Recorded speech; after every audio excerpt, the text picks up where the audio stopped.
If you've ever walked out to your garden, dug into the soil, and found nothing but hard, lifeless dirt, you'll know how discouraging that feels.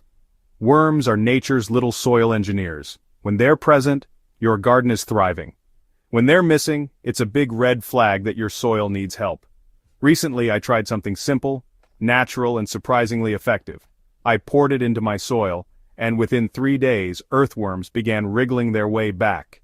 Today, I want to share that exact method with you because trust me, your garden can be brought back to life too. Before I tell you what I poured into my soil, let's pause to appreciate worms for a second. Worms aren't just a sign of healthy soil, they actively create it. Their tunneling aerates the ground, their castings are packed with nutrients, and their constant movement helps break down organic matter into forms your plants can actually use. No worms? That usually means your soil is either too compacted, too dry, too acidic, or lacking in organic matter.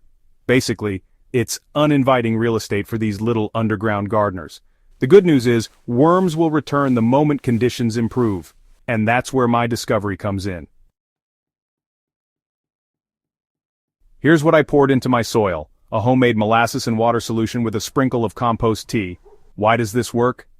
Molasses is a simple sugar, and when diluted in water, it feeds soil microbes almost instantly. These microbes multiply rapidly, creating a buffet of activity that worms can't resist. Add in a touch of compost tea, and you're not only feeding the microbes, you're also introducing beneficial bacteria and fungi that improve the soil ecosystem as a whole. In other words, instead of forcing worms in, you're rolling out the welcome mat. Here's exactly what I did in my garden. First, I mixed 2 tablespoons of blackstrap molasses into 1 gallon of water. Stir it well until the molasses dissolves. Then I added about a cup of homemade compost tea. You can also buy it if you don't brew your own. I poured this mixture evenly over the topsoil in an area of my garden where I hadn't seen worms in months. I gave the soil a light watering afterward to help everything soak in, then I just waited. 3 days later, I carefully pulled back a patch of mulch and dug down. To my surprise and excitement, there they were. Fresh, wiggling worms exploring the rejuvenated soil. You might be wondering, how on earth can worms show up so quickly? Well, the answer lies in soil biology. Worms are drawn to areas rich in microbial activity and organic matter. By feeding the microbes, you're essentially sending out an all-you-can-eat signal. Worms are highly sensitive to soil conditions. They'll migrate from surrounding areas if the environment suddenly becomes more inviting. Think of it like putting out food scraps in your backyard. It doesn't take long for neighborhood birds or squirrels to show up. Worms operate on the same principle but underground. Now, if you're planning to try this in your own garden, here are some things to keep in mind. Don't overdo it. Too much molasses can create an anaerobic or oxygen-poor environment if the soil is already compacted. So, stick to small amounts at first. Moisture matters. Worms love damp, cool soil. If your soil is bone dry, water deeply before or after applying the solution. Cover with mulch. A layer of straw, leaves, or grass clippings helps hold moisture, keep soil cool, and provide even more food for worms. Pair with organic matter. While the molasses gives a quick boost, adding compost, shredded cardboard, or kitchen scraps will sustain worms long term. Here's the truth.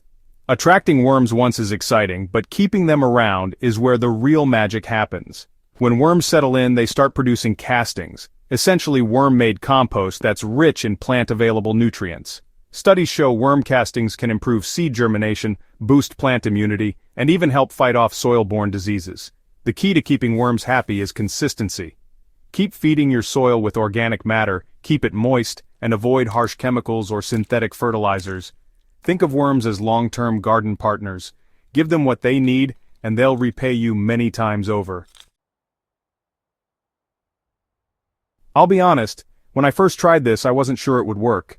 I had struggled with a patch of lifeless soil for years, and no matter how much compost I added, worms just weren't showing up. That's why I was shocked when I saw results in just 3 days. But here's the bigger lesson. Gardening doesn't always have to be complicated. Sometimes it's about working with nature, not against it. By feeding the smallest creatures in the soil, the microbes, I ended up attracting the slightly bigger ones, the worms. And from there, the whole garden starts to shift toward balance.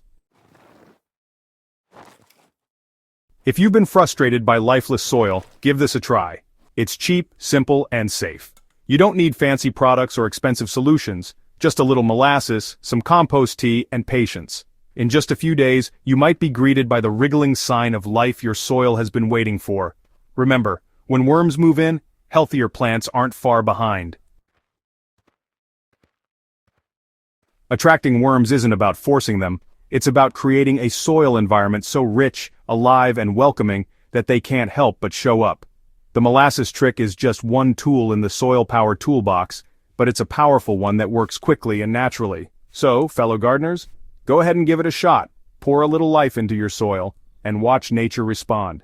And if you found this story useful or inspiring, make sure to subscribe to Soil Power on YouTube, and share this article with a friend who loves gardening. Together, let's keep learning, experimenting, and bringing our soil back to life, one worm at a time.